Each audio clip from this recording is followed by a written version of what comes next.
Okay, let me do.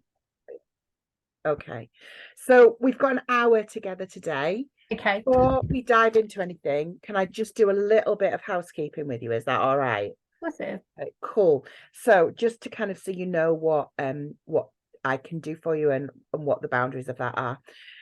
So you can talk with me about anything you want today. It's your call. You decide, you take the lead. If I'm rambling, stop me. It happens. I'm ADHD. Um, I'll never share anything you have said to me with anyone else without your consent. The exception to that being if you divulge something to me that gives me the impression or the reason to believe that a child or a young person or a vulnerable adult is in immediate danger. My safeguarding policy is that I speak to Kate, who's my safeguarding lead, and we have a conversation about what action we might need to take. Okay. Usually we talk to you in that instance anyway. It's never happened, just so that you know. If I ever speak about a client who I always do it anonymized, I'll never do anything to identify you. Sometimes I'll be like, I've got a client who's got a child who, do you know what I mean? But I'll never like, and I Yeah. won't discuss your situation with anyone else without your permission. Um, I am not a SEND solicitor, nor am I a trained medical professional. So the conversation we have is on the basis that you understand that. Is that okay? Yeah, of course it is. Yeah. Amazing. Okay. So, have you thought about what you want to get out of our time together today? Um, I have. Okay. So basically, I probably need your support really around um what the best next steps are for my little girl and just some guidance around EOTUS and if that is the right direction for her. Okay. So I'm just changing my position.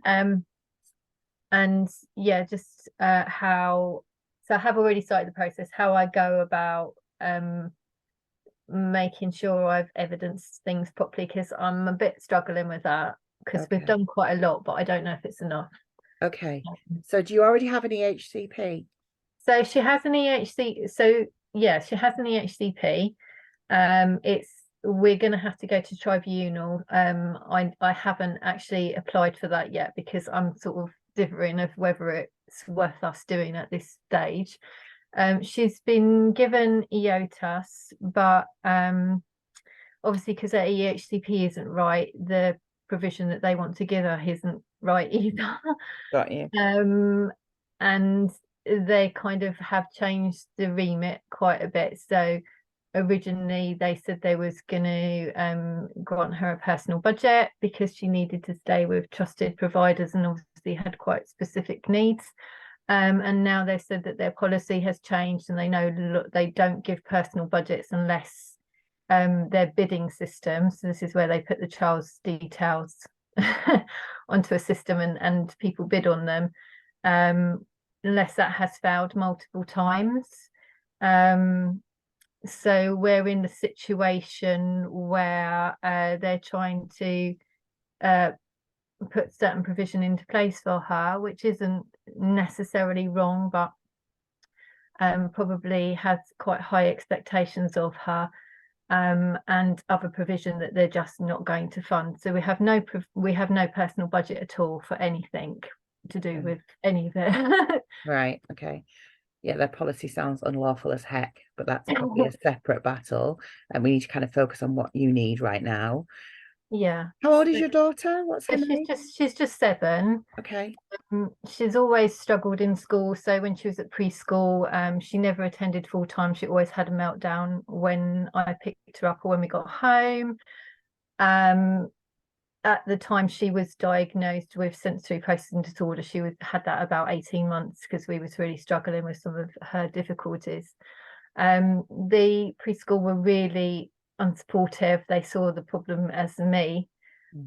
Um, and the manager there at the time also tried to make sure she didn't like she'd been put on the list for an autism assessment and she tried to get her taken off of that list, Wow. Okay. which then resulted in a MDT meeting and the paediatrician sent a speech and language therapist out to the setting and who said yes she needs it, but they never put in she got some kind of special funding but that was never put in place to support her there.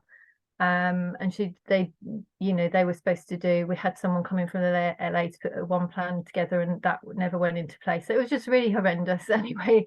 And then we had lockdown, obviously, transition to school. So a really difficult time because she wouldn't have got the support that she would have done with the transition. Schools seemed like I looked at all the different schools and chose a very small primary school to us that has like mixed intake, so like, very, very tiny. They said that they saw her as being autistic, although she wasn't diagnosed at the time, so that felt supportive. Said they understood masking girls, all the right things basically, that they would look after her and all that kind of stuff. So it was just hell from the start. There's no other way to describe it really. So Annabelle started by the time she started primary school, she was also diagnosed with ARFID because she's had proper feeding difficulties from birth basically. So she started school, that just did not go well at all. Saying all different things, she just find it really hard. She's really high masking, so keeps everything inside, internalizes, but obviously really distressed, coming home and having meltdowns, affecting her weight, the things she said about herself, that she was bad, and stuff like that. Really sort of, they recognized her as being quite hypervigilant, but said like, she never asked for support. Saying stuff about the teacher, she would say stuff about the teachers, what they said or done to her, which normally the school would deny. And said she had misunderstood because she also has expressive receptive speech and language delay. But she's very articulate, like she talks like a grown-up, but she doesn't always understand, the social sort of side of things, and very hypervigilant to tone of voice, facial expression, body language, picks up on stuff that maybe isn't even intentional. Little red flag monitor. Yeah. So it was just, I ended up with a black eye basically. Like, she can be really, really aggressive, but she also started turning it on herself because she saw me bleeding a couple of times and then started hurting herself, and that's when the self-harm started. So by sort of October, we were in a really difficult position. They had referred her to CAMUS, which had been the second referral gone in because she'd had one from her OT. And then we had another lockdown. So when she returned, she went on a reduced schedule, and she stayed on that right the way through till the end of reception. So she was doing Monday, Thursday afternoons, and I was Friday all day at home, and then I would do schoolwork with her, and she would just go home and go in and do the other stuff, nicer stuff that they do in the afternoon, but still not happy at all. Then obviously year one, and they was like, shall we keep a reception or put her up to year one, because they've got the choice to do either, obviously. And they said the year one might give her the structure that she needs, and obviously there'll be new children coming into the class, really they'll be quite upset because it's got out of school for them, so that happened, and that was even worse. She really hated the teacher, like really hated. Well, the previous teacher, she said, was hiding something, and her cat crew were going to find out what it was. She's got a cat crew because she's identified as half human, half cat. So she the second day she came out, she was as white as a sheet, and she said the teacher had said, if you run over your foot with my rocker, I won't be impressed. So Annabelle had a Zuma rocker in school, which was something we bought specifically for her. It's like as a mobility aid. Yeah, it's a special chair that goes backwards and forwards, because before she was coming right off the chair, and in reception it was never a problem. In when she went into year one, it seemed to be a huge problem. The teacher was telling her to stop rocking, pushing the chair in so she couldn't rock, so the chair was right. And the school kept saying, no, this is not happening. They're saying it to other people, it's not to Annabelle. And I'm like, but how could that first thing that she told me? She's the only one with a rocker, rock over my foot, But anyway, it broke down really, really quickly. And by October, she was out of school. Like, she'd lost quite a lot of weight by that point. She was like close to malnutrition. And she was just, you know, waking up in meltdowns before and after school, hitting herself really hard in the head, you know, like being sick, wetting herself in meltdowns. Just, it was just horrible. So obviously one of the ladies who's worked with her since she was in preschool said, who's independent, said she was in autistic burnout. And we had an MDT meeting, Camus came along, a lady from the hospital came along, and it was just decided that, you know, they asked the school why they hadn't applied for an EHCP, and they said because it would be turned down. That was their reason. And so basically they told us to do that, which we did. And they just said they felt Annabelle probably wouldn't be able to return them because it would be too traumatic for her. So we didn't access alternative education. They did try and push it on us. I said, no, Annabelle needs time to rest and recover. We don't want that. So we agreed that the school would give us work. Obviously, she stopped engaging in that quite quickly. I don't really know why I even tried it, to be honest, because it wasn't right. And applied for the HCP, which that's been a really long process because it took me a while to do that and get everything together, because obviously I was handling everything else at the same time. So that was granted straight away. We had someone come out to assess her at home and talk to us on the phone. She seemed really nice and seemed to understand the situation, and she spoke to Annabelle Sam, trade therapist, and said the similar things to us. And then when we got the report, it didn't cover all of her needs and it was very school based. And then we had the EHCP put together, and yeah, it just included information from that report and mainly from school, which was obviously was at the time like a year over a year out of date, so wasn't really reflective of Annabelle. They haven't included, they've changed Annabelle's words in her section, they changed mine. They haven't put in all the provision from a speech and language therapist. They've changed words from her OT, from nothing at all from a specialist autistic teacher, nothing about her trauma. Like we even had an email from the head EP, this is Essex, by the way, saying that Annabelle's pure problem was transitions, and she didn't want the word trauma or severe anxiety or anything else in her EHCP.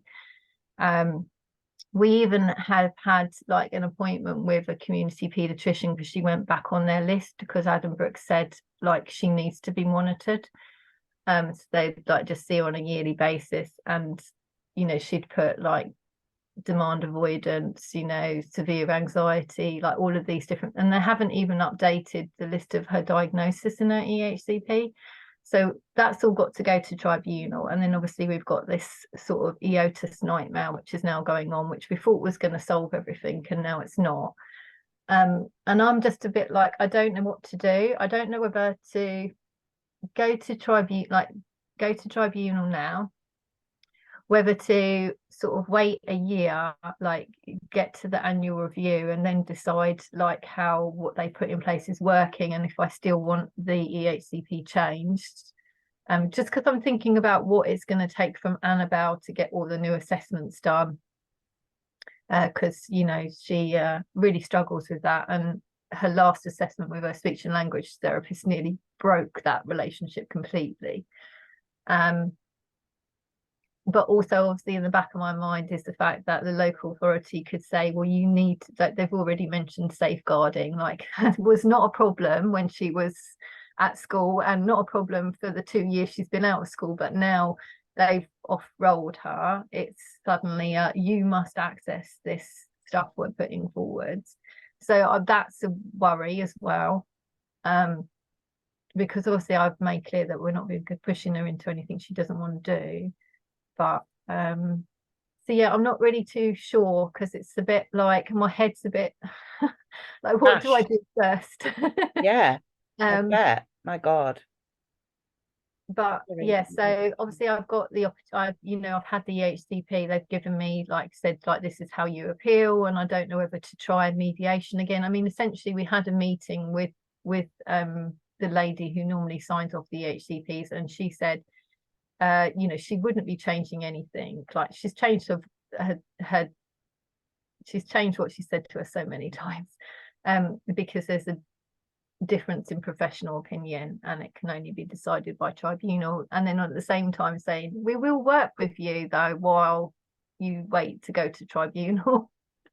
So yeah, I just like I don't know really, because I don't know whether to get the thing is I could get a solicitor involved, but we're paying for, I don't know how much it's going to cost me. We're paying for Annabelle's speech and language therapy, her Santre play therapist. I would like her to start her OT back up again.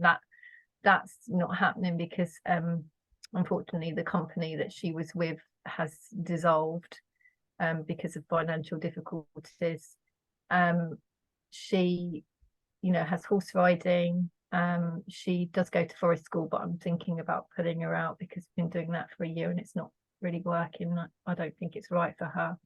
Unfortunately, it is a lovely environment, and it's a very small forest school. It's for children who specifically can't access school, but a lot of the children are really very different to her.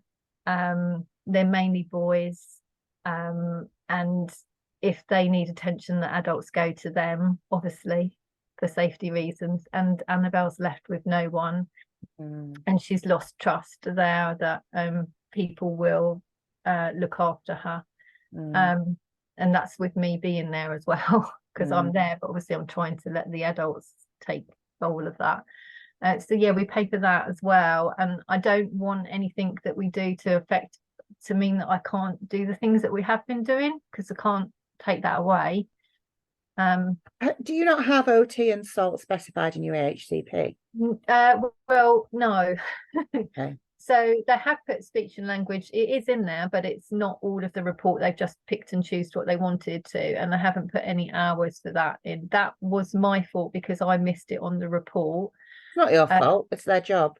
Well, it kind of might, because I checked it because she's independent, and then the lady said to me, I have no idea why I didn't do this. She said, all I can think of is that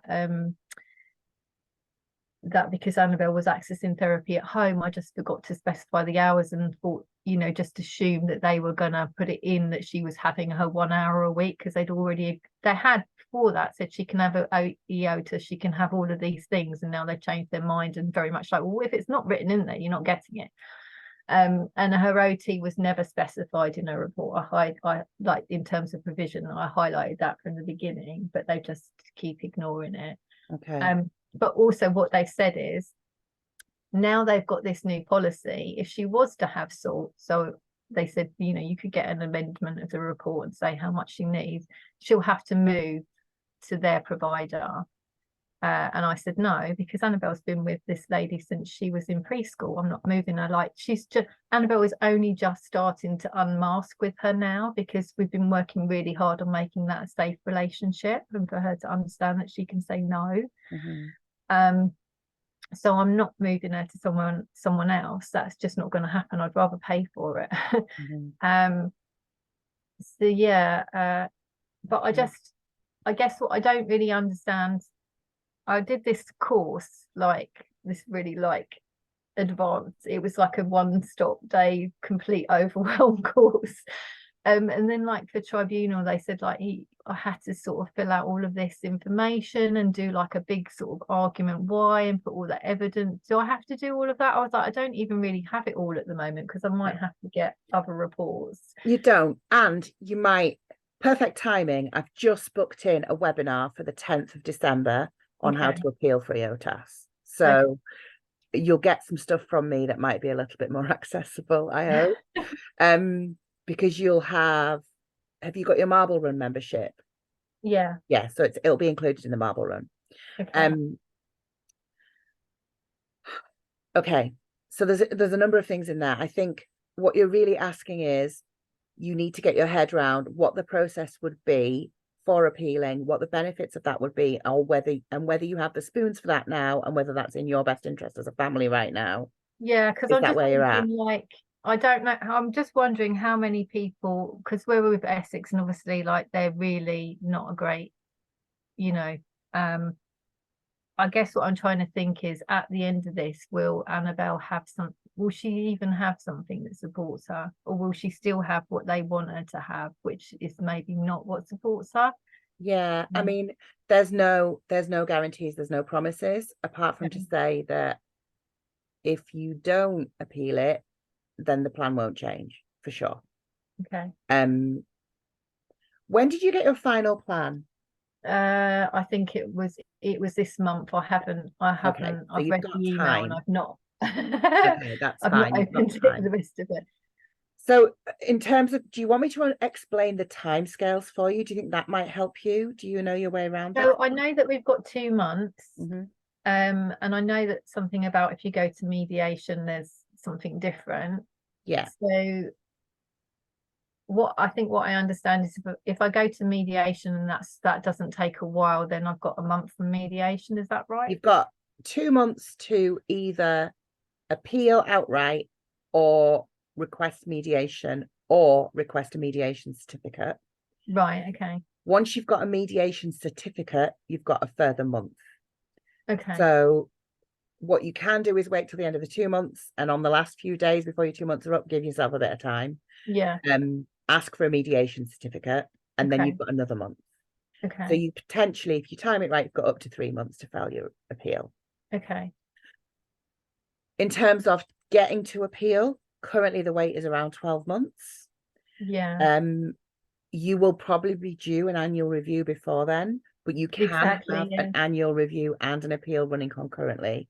And that can be helpful in the appeal process, because potentially if you've just had your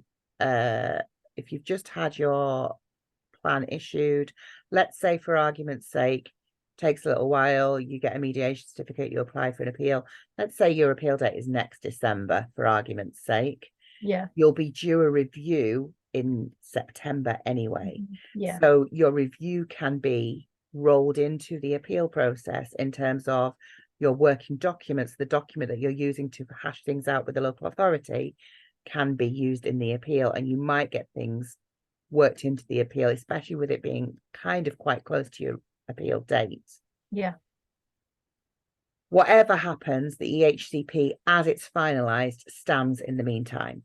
That means that what is specified in your plan, it is required for the local authority to deliver, and Annabelle is entitled to full-time suitable alternative provision if she's not in a setting, which she isn't. She's off-rolled, and there's nothing in Section I. Is that right? No, there's nothing. Okay. No. So the local authority do have a legal responsibility in the meantime to make provision. And all this stuff about, oh, it's got to go through our policy isn't law. And there's a separate process around making a complaint about the fact that their policies are blocking you being able to access an education. Yeah. So what happened was, I've had a letter from them. I can't remember. Sorry, forgive me. I can't remember the exact wording. So it said something along the lines of, you've asked for this, you've asked for extensive, it wasn't extensive, personal budget. And our policy has changed, and we also don't agree with giving you a personal budget because it's not in the best interest due to whatever is legal speak for something. Legally. Financial, for other people who have an EHCP. So basically they're saying that they felt that provision that I was requested was too expensive in terms of I guess other children, supporting other children with an EHCP. So in terms of her, the way that the system works, so Annabelle was put onto the system, and I think that it goes something like, cost is the first thing that they have, so they pick the cheapest, and then there's another 2 things after that. Cute dog. Sorry, I am listening. Hector. Oh, it's so lovely. It's my housemate's dog. Oh, He's fostered out, but he's just visiting, so he's excited to see everybody. I It's all right. He just came and gave me a great big lick. Go on, I'll come and give you some love in a bit. Oh, bless him. Go on, go on. Go on. All right. Is that a bulldog or a snappy? He's a cross. Oh, he's a cross. Okay, yeah. We're not really sure what his mix is. When okay. when they got him, they were told he was a staffy, but he's got a He's got great the big, head, hasn't massive he? boxer bulldoggy head. Yeah. Oh, Quite it's slathery. beautiful. Sorry about that. That's all right. It's just that they're like super slobbery, and I'm like, oh no, don't do it. But I love dogs. Well, I'm not officially a dog person, but yeah, I think I am really. We have kind of 2.5 dogs. I was just looking. This is helpful. 1 sec.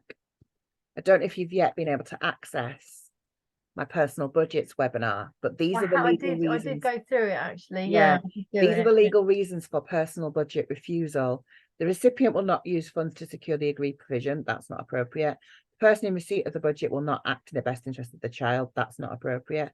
Approving the personal budget would have an adverse impact on the services provided or arranged by the LA for other EHCP holders. I think that's the one that they're one. using. Yeah. Or the personal budget would not be efficient use of the resources. Both of those last two. Okay. Is what they've I'd be said. interested to know how they think that giving Annabelle a personal budget would have an adverse effect on the other services, because that's normally like, for example, if they gave you a personal budget for something that then meant you could access something that took it away from other young people, that would be normally the case for that. So, but I wanted to bring this up so you've got it in your recording. But it is on the webinar, and then so that's probably worth pushing back on through the complaints process. Okay. There's kind of like the complaints process and the appeals process are separate. Personal budgets won't be managed, won't be handled or looked at by tribunal at all. It's complaints for that. So you can make a complaint on the grounds that you've refused this personal budget, and I don't think you have valid reason to refuse this personal budget. She has no provision. You're not making provision. You have a legal responsibility to make provision. What are you going to do about it? Yeah. So that's a complaint. Okay. Your appeal would be about the content of the plan. So are her needs properly specified and quantified in section B? And is the provision to meet those needs properly specified and quantified in section F? We know that the case for both of that is no, because they've missed things out from professional reports. The other thing to be aware of with appeals is that if a child is out of school, not accessing education, you can ask for an expedited appeal, and you might get an earlier date. I mean, they're so backed up.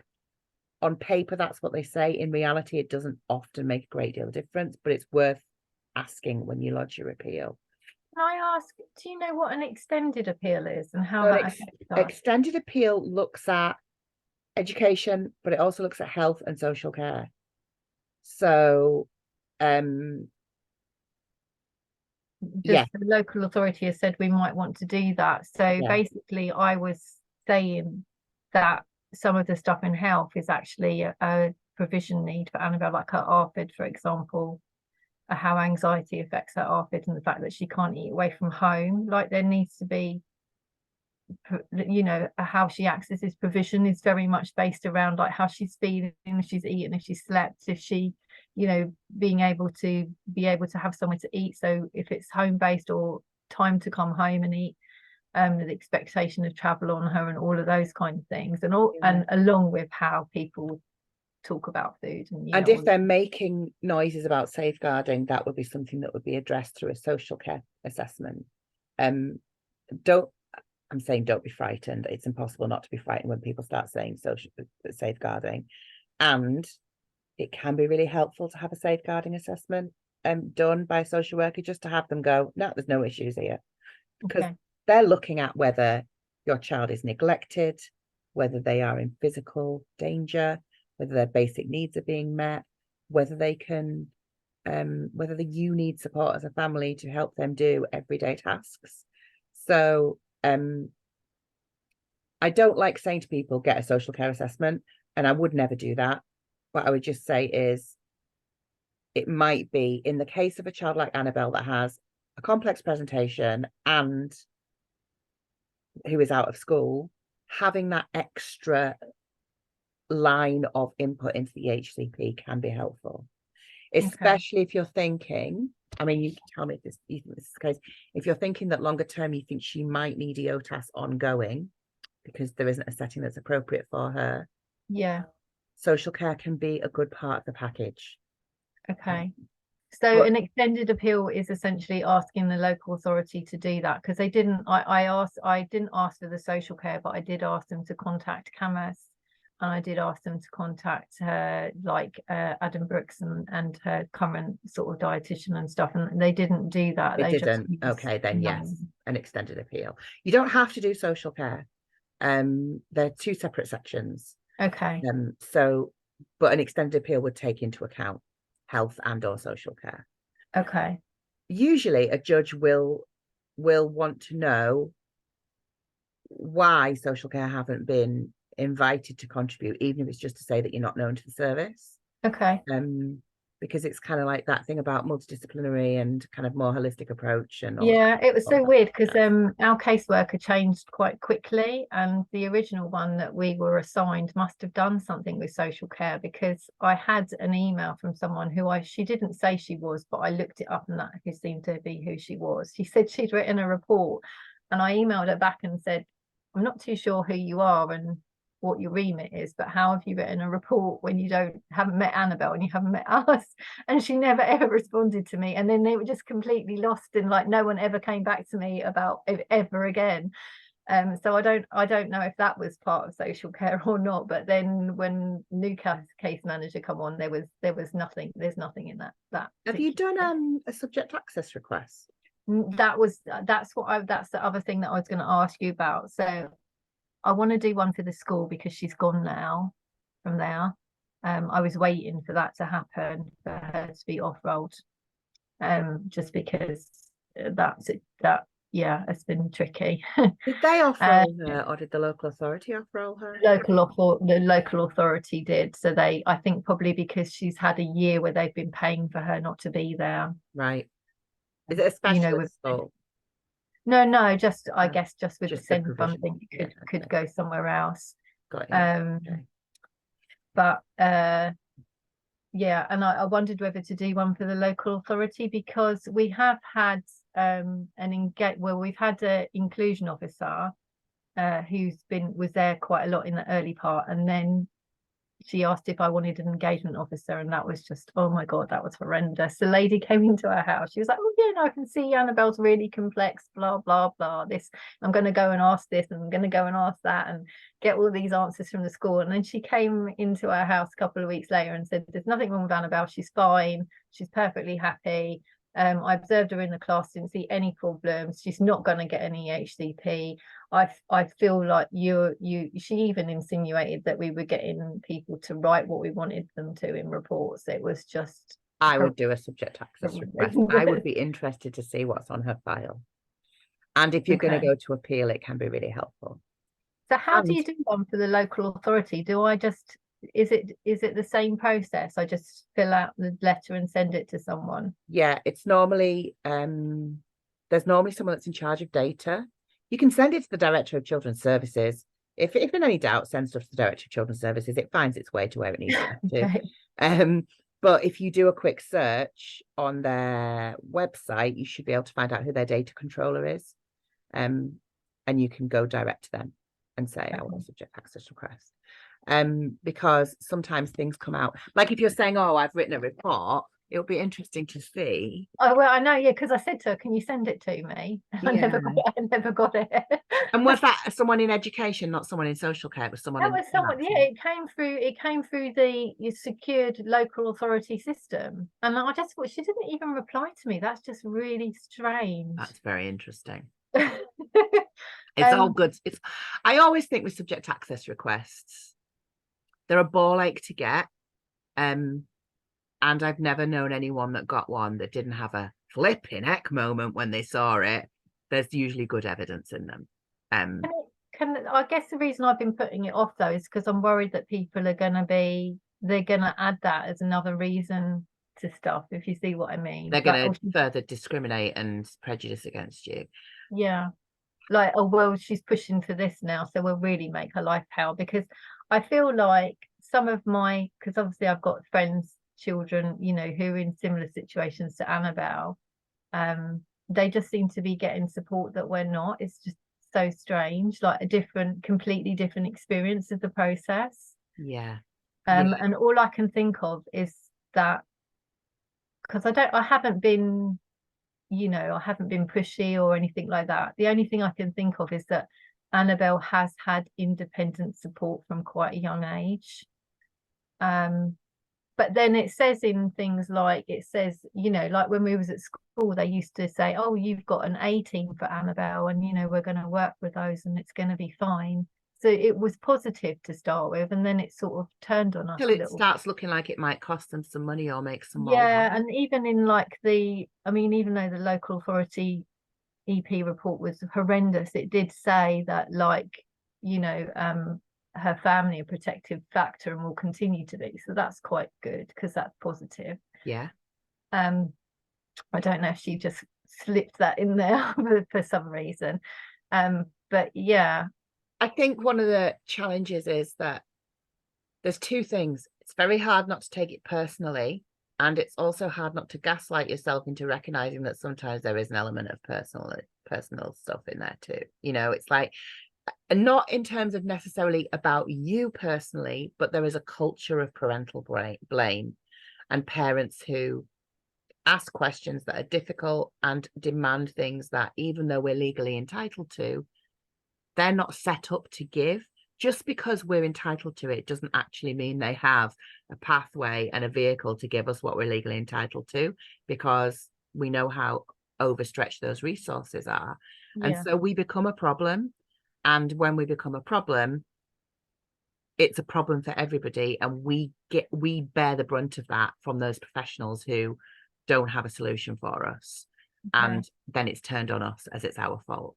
So I'm not going to sit here and say to you, oh, don't worry, making a subject access request won't have any impact, because you could piss someone off and they decide. I've seen caseworkers go for parents individually. I've seen it happen.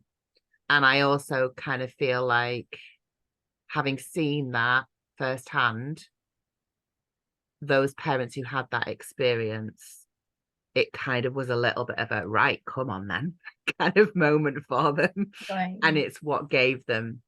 But it is about what's right for you and your whole family. It's not, you've got to make decisions based on what's going to serve your family best.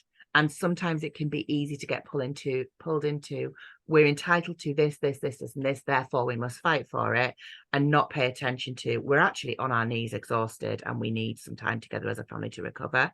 And it's finding that balance, and only you can really make that decision. But I think if during that process you can leave yourself with options and choices, that's not a bad thing. What you can do, and there's no detrimental impact of this necessarily, is that you can pursue an appeal. You can lodge an appeal. You do not need a whole load of evidence to lodge an appeal. If you want to, you can do it from the beginning, and you might get a quicker resolution.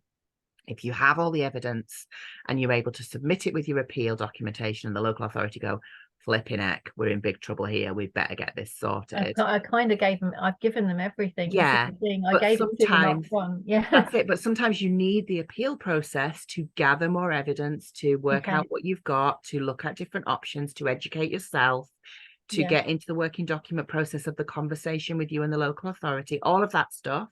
So it's different, but for different people. But in terms of actually lodging appeal, you can lodge an appeal based on Section B doesn't recognise all our identified needs. She's been assessed by professionals. It's not been included. Because of that, Section F doesn't have all the provision to meet those needs. We'll explore it further in the working document process. Is there any risk of us going to appeal and the judge saying we don't feel that Annabelle should have EOTAs anymore? There is a danger of that. There's always a danger that you'll get a judge that is anti-EOTAS. There is one in particular that you won't want to get. I won't tell you who they are. You won't know until the morning whether you've got them or not. It's not valuable for me to give you their name. But of the EOTAS tribunals I've been to, once I've seen a judge say this child needs to be in school. Every other case I've seen, the judge has been like, yeah, clearly they can't be in school. If you've got good evidence for it, and good historical evidence, which you have, you know, that she's never really been, it's never been suitable for her. Yeah.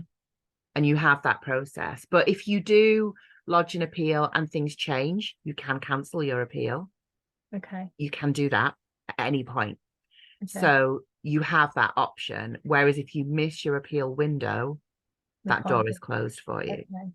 And at least until after your next annual review. Yeah. So Okay. Makes sense. yeah, I kind of feel like sometimes people think, like, don't get me wrong, appealing is, it's a big thing, it's a big process, it's an overwhelming process, there's a lot to learn, and there is a process you can follow. The biggest challenge with EOTAS tribunals is that managing your own stress levels and your emotional overwhelm and what's going on for you as a family whilst you're waiting to get to tribunal, that is really stressful. That's the bit that I found really hard, is like we're together, like obviously my husband's looking after her now, but 24/7 we even sleep together, so get Yeah, up we together, did. go to bed together. It's finding the time. Like all the other stuff, I've been setting an alarm to wake myself up if I fall asleep while she's going to sleep, to do it in the early hours of the morning. But I've got ME, so I can't keep doing that, because that then affects me, and it affects like how I then can regulate her, because I'm really tired myself. So yeah, okay, I'll have to have a think about that. Your other option is, I mean, they've refused your personal budget. It looks like they're going to keep doing that unless you lodge a formal complaint. Yeah. Your other option is to, well, you've got a couple of options. You could choose to electively home educate if you wanted to. Yeah. And you can do that for a temporary amount of time. You can do that for any length of time you want. And at any point, you can say, actually, we're not home educating anymore. Here you go, LA. It's your responsibility again now. And you could pick up kind of where you left off. Okay. You absolutely are entitled to provision in the meantime anyway. Like legally, they're not meeting their legal responsibility to make. Yeah, they do want to give her, so they, because of this bidding system, they put her down as equine facilitated learning rather than animal-based learning. So I went to that and they said, these are the two people that we've given to you. So one's tutor and one was that. So I went and had a look and had a chat with them, and it wasn't right for them, Annabelle, because it's only equine, and some of the things she just wouldn't be able to do because of her sensory sensitivity and her hypermobility and her pain. And they're very new, and they was only just setting it up. There's going to be a lot of change there for her. It's really far away. They wanted to do 2 sessions in a row, and one of them was over a time when I'd normally try and encourage her to have something. So I just said, no, this is not going to work. So they have acknowledged that and said they will go back and look at it again. But we haven't had any sort of feedback on that yet. And then the other one is a tutor who I'm meeting tomorrow, but I have sort of said, we have already agreed that Annabelle will start the animal-based learning first, because those days probably will be quite fixed in terms of time. So the tutor's going to have to work around that. Yeah. And I feel like she can only really build one new relationship at a point, and we have to see how that affects her and her tiredness, and her ability to access the other things that she's got in place, which I've said we will still fund, and I'm not getting rid of those things. There needs to be time in her schedule to do those. Yeah. Have you got a gut feeling, or a kind of like a sense of what you think, if you could wave a bit of a magic wand, things might look like for her? Not really, no, because she is really hard to understand even for me. Okay. And because she's only really just starting, me and my husband talking about it yesterday, and we don't know if the reason why it feels continually so hard, even though she's been out for a long time, is there's also a process of unmasking and Annabelle being more herself with us.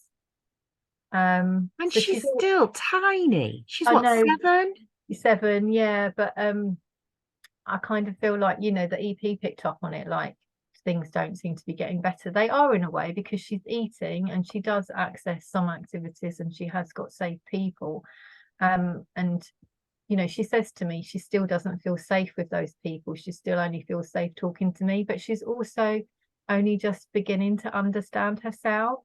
in the way she talks about herself, you know, like she says, like she is like she's divided up into three parts. She's got her brain, her body, and her soul is Annabelle, and there's always these disagreements, you know, and her brain and her body and her are always arguing, and they don't let her do things, and they don't let her access things that she wants to access. And Do you she have a talks feel that about, she might be PDA? I do, yeah. It's been mentioned to me a couple of times. We had a lady I was working with, and she said she thought she was. I think the other people that work with always kind of sit on the fence a little bit about it. It's so weird. The Senko once had a meeting with us, and she went, I went on a course of PDA, and she said, I thought about Annabelle the whole time I was there. This is at the school. And I was like, oh yeah, no, a couple of people have mentioned that, and we do really feel that that fits her really well. Obviously she's not diagnosed as that, and then when we brought it up with a head teacher, she was like, you don't even want to go there, you don't want to go there. She just shut it down basically. Yeah, It's interesting. not recognized in Essex. I mean, it's hardly recognised anywhere. We're just starting Yeah. to get to the stage where it's autistic with Amanda Byron profile. We're getting there with that, but it's interesting because PDA. It's tricky because there are many settings that will have written into their policies that they don't take children who have a diagnosis of PDA. Right. So when you're looking at EOTAS, that can really work in your favour because you've got a whole load of schools that just won't take PDAs. But because of that, local authorities are not keen to encourage you or have you have it recognised because they know then straight away a load of schools get wiped off your potential list. Okay. But just how you're talking about her, I've got another family I work with, their PDA will be 8 in 2 weeks. And I've worked with them since she was 6. And we've been through tribunal. She's also ARFID. She also identifies as a lion. There's lots of familiarities. We've had a hell of a battle there in the north. They're in Merseyside. We've had a hell of a battle. But when you were talking about Annabelle saying, you know, she couldn't ever manage preschool, that was the same for this child. Has never managed a full day in school. Has always is quite liable in her moods. Can be quite aggressive when overwhelmed. And has quite a lot of things that are now coming out in terms of other comorbidities that we weren't aware of that are only now just coming to the fore because of the age that she is. And the reason I share that is because how many other 7-year-olds do we expect to be able to articulate what they're thinking, what they're feeling, how they're relating to other people, what their sensory processing is like? You know, we don't Yeah. ask that of other 7-year-olds. No. Yet we ask it of our autistic 7-year-olds. We hold them to a much higher standard of self-awareness, which has its benefits because the earlier kids can understand themselves and what that looks like for them, the better. But we set them up for double disappointment because they can't articulate, because we don't even know what they need. So how are they supposed to know what they need? But just when you were speaking about her, I was just thinking, I'm not a clinician. I've never met her. You know her better than I do, obviously.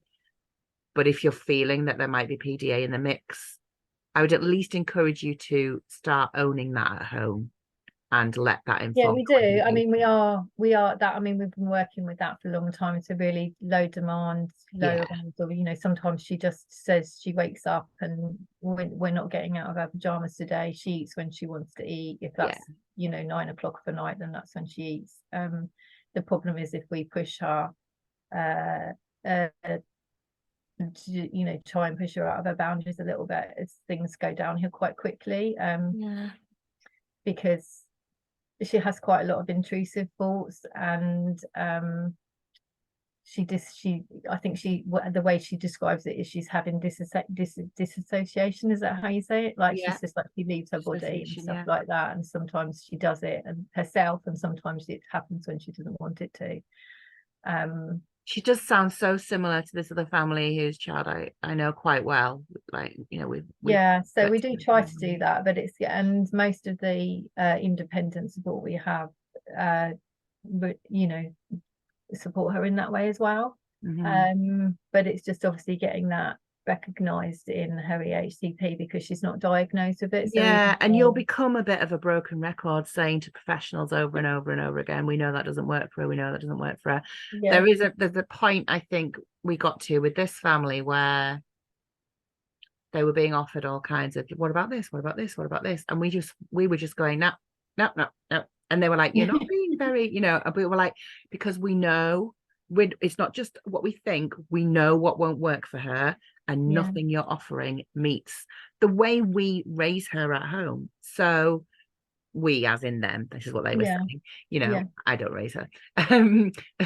But you come to a point, I think, when you're advocating for PDA kids where you're almost into the domain of consent. And like, as parents, we will not consent for you to put that intervention in place. So you're going to have to come up with something else. And the reason we won't do that is because we know our child and we know their presentation and we know their demand avoidance would mean that would be harmful to them. yeah, And sometimes it isn't necessarily about diagnoses, but it's about some of the evidence stuff if you pursue to tribunal will be as much about proving what does work as what doesn't work. And if you have things in place that are working for you and you can evidence that, then a judge should look at that and be like, well, look, you haven't got a setting, but this provider is absolutely meeting those requirements. So you can use that time between now and tribunal, if you do go down that road, to do a little bit of gentle trying on of things that might work for her. Yeah, I guess that's the problem is like, that's what I was looking for, is like what does work. And it's like she has her Sandtray therapist, but Annabelle does not engage with that in the way it's supposed to run. She's very controlling in it, and does she get something from it? Like, aside from the fact that yeah, she's not she doing it does. the way that they wanted to do it, is it helpful to her? I think so. Yeah, she likes Right. likes a lady to come, and she likes to spend time with her, playing with her, and stuff like that. But I think her therapist is just like, we should really be moving this on now. We've been doing this for a year, and she's really rigid about it. Yeah, so it's just so hard. Like, why? It works for her. I think it's like the lady's feeling pressure to show that she's making some headway, because I think she wants to support Annabelle. She wants to continue to support Annabelle, but she's looking at what people will be looking at to show that she's doing that, if that makes sense. Yeah. Okay. That takes some creative reporting, I think. Yeah, okay. Like, find other things that you can evidence, like things like building a relationship of trust with an adult, being able to tolerate being around things that she might previously have found intolerable, like the improvement in her presentation, I guess, as much as the fact she's not aggressive. The other thing I was going to say about PDA is, and you probably know this already, is that it's always about relationships. Always. The provision is kind of secondary, and it might be worth considering. I'm wondering if you've come across Susan Isa and raising a wild child, or whether you've had might be worth having a conversation with someone like Susan, because in terms of when you go to tribunal, what I've seen, tribunal want to see a package that is well thought out and is well rounded and covers all bases. And sometimes they'll look at a package, and we know it's work for the kid, but they'll go, oh, but there's no maths and English in here. You know what I mean?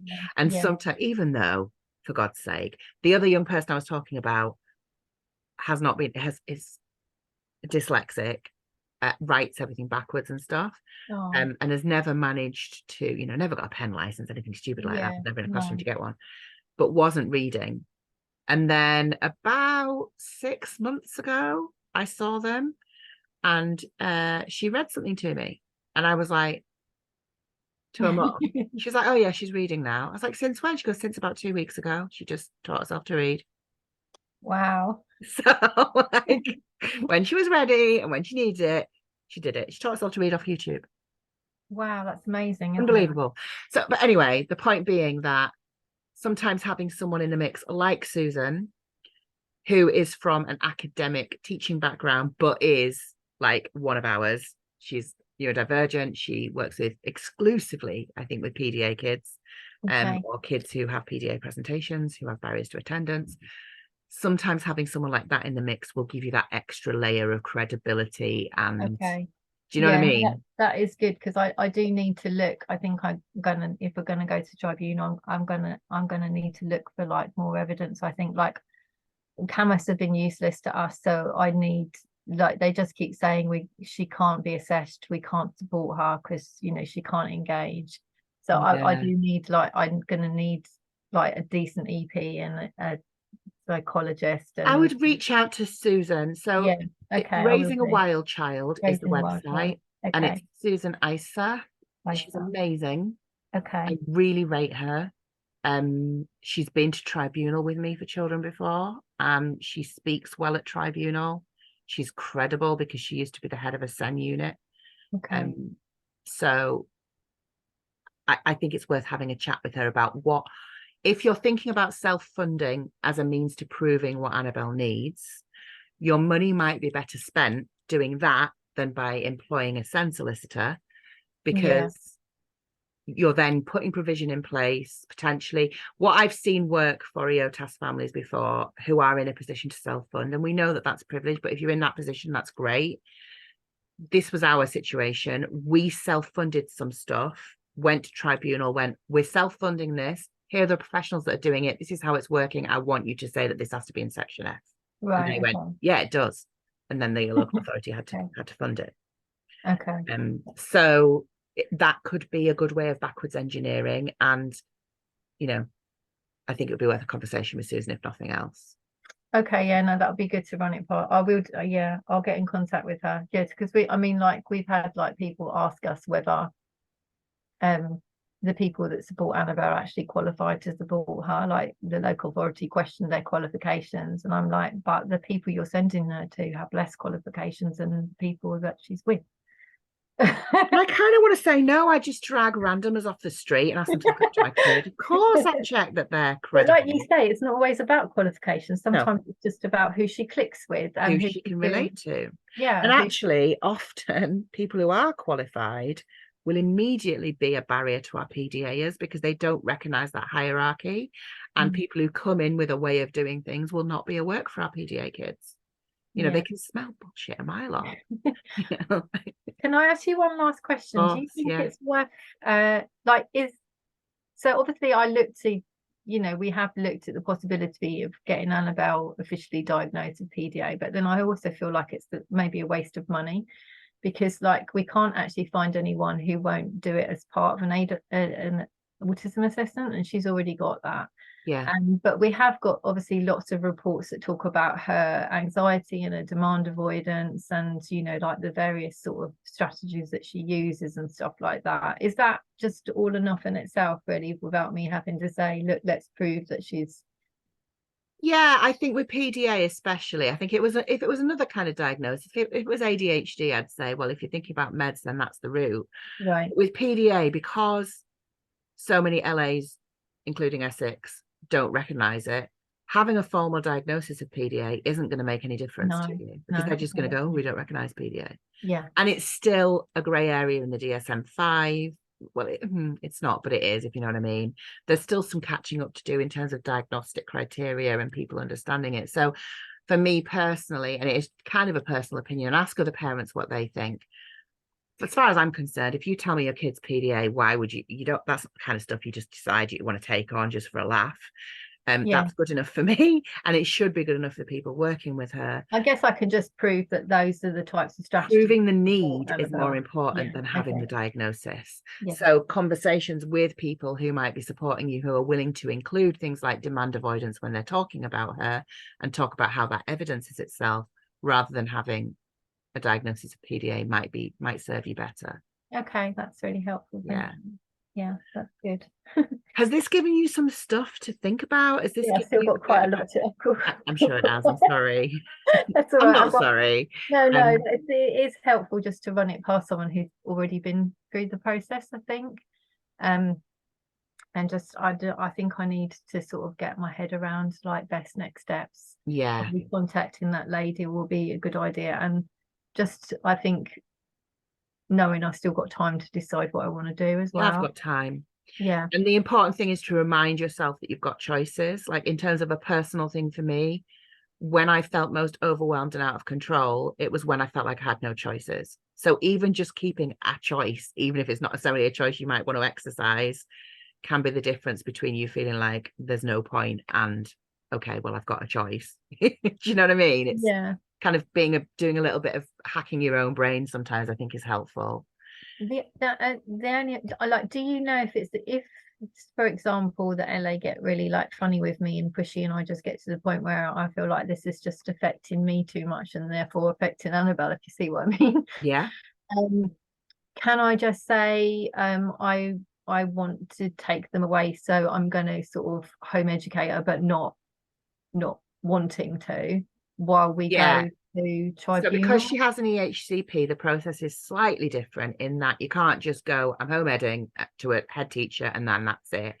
You need to go through the process, and there'll be a process that's documented with Okay. the local authority whereby you can electively home educate. But what Yeah, it you was can only do in your letter is say, I am informing you that I am electively home educating reluctantly Mhm. because of this, and this, and this. Yeah. So that you've got a paper trail for it. Okay. Yeah. All right then. I'm hoping it doesn't come to that. I'm Yeah. hoping I can find a way around, work around And it. for some families, that is the right option, you know. And I think for some families, it feels like it's the right option because they don't have all the information about what other options they might have. I think for kids who are Annabelle's age that have some of the challenges that she has, home edding might give you some respite. Ultimately, is it going to meet all of her needs without you having extra support Probably funded not. through an No. EHCP? Probably not. No. No. So, it's, you know, but that's obviously a choice for you as a Yeah, no, I was just more thinking about sort of, the logistics. I don't want to be having battles with Annabelle every day again. I don't No. want us to go back there because she's only just sort of, she's only just starting to trust us again, really, because of what we've done. Fair enough, because she's was only saying to me a couple of days ago, you made me do this and you made me do that, and why didn't you tell that lady to leave? And and I that's had all fine of for that her with to be Theo. really It's cross really about it. hard to hear and Yeah. it's really difficult. You don't have to, but just encourage you to pour tons of kindness on yourself for you made the decisions you made with the information that you had. You did Yeah. your best.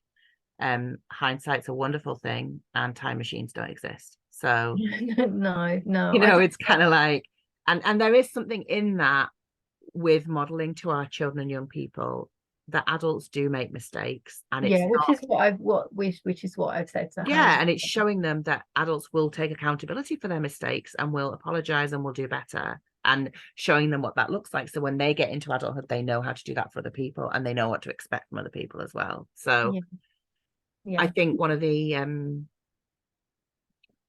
hardest things is when you look back on it and you realize that the well-intentioned decisions that you made perhaps didn't serve them and maybe did some damage. no, I just think like at the beginning I didn't really have a clue what was going No. on. I was just like, why is preschool so bad, Yeah. and maybe it is me, because I didn't understand it at all at the time.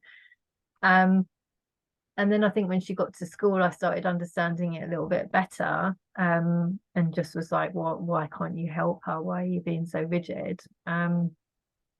But I also didn't see a way out of the situation, if you see what I mean, because it was like uh firefighting permanently, because she was waking up, it was in this cycle where she was waking up in meltdown and I was getting her ready on the bed and trying to make sure she didn't hit herself, and have her formula and try and get something to eat and then get her into school for a couple of hours and then deal with the aftermath that went on the whole time, until she Yeah. exhausted herself and went to sleep. And it was like that at the weekends as well, and pretty much like that during the holidays as well, unless it was a longer holiday where she had time to come back down. And it's like I didn't really have any time to think about. You're just on it, aren't you? You're just Yeah, in the mess of it, in the middle of the eye of the storm. yeah, You're in the storm, actually. You're not even in the eye of the storm. You're in the storm. And you're just frantically like rolling through days trying to yeah, make sure nobody gets really badly hurt. like you're in pure survival. Yeah. And I was listening to a thing. I was listening to a really good podcast. Sorry, 1 second. I just got to check something. My thing is not working. Right. I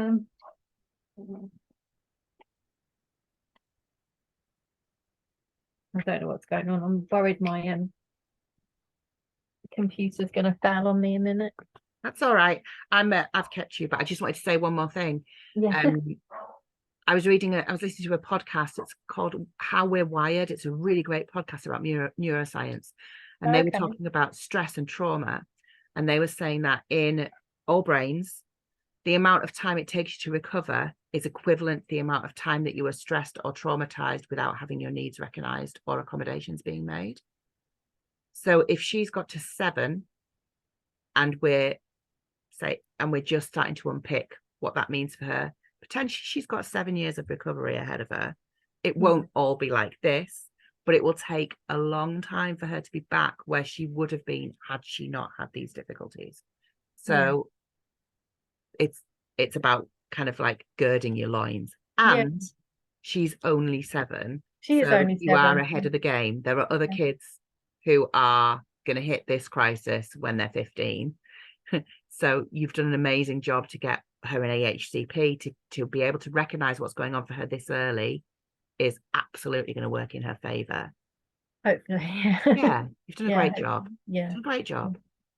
Yeah. Are we speaking again? Have we got another session? Yeah, later on, I think maybe in October sometime. Okay. If anything crops up in the meantime and you need some help, send an email to Jodie. Just say, I'm a properly unstoppable parent. Could you ask Heidi to look at this email for me? And I'll come back to you. All right then. Thank you. I'll try not to do that. Okay. Okay. Thank you so much. Keep in touch. Let me know how you are and I'll speak to you soon. Thank you. Take care. All right. Take care. Bye.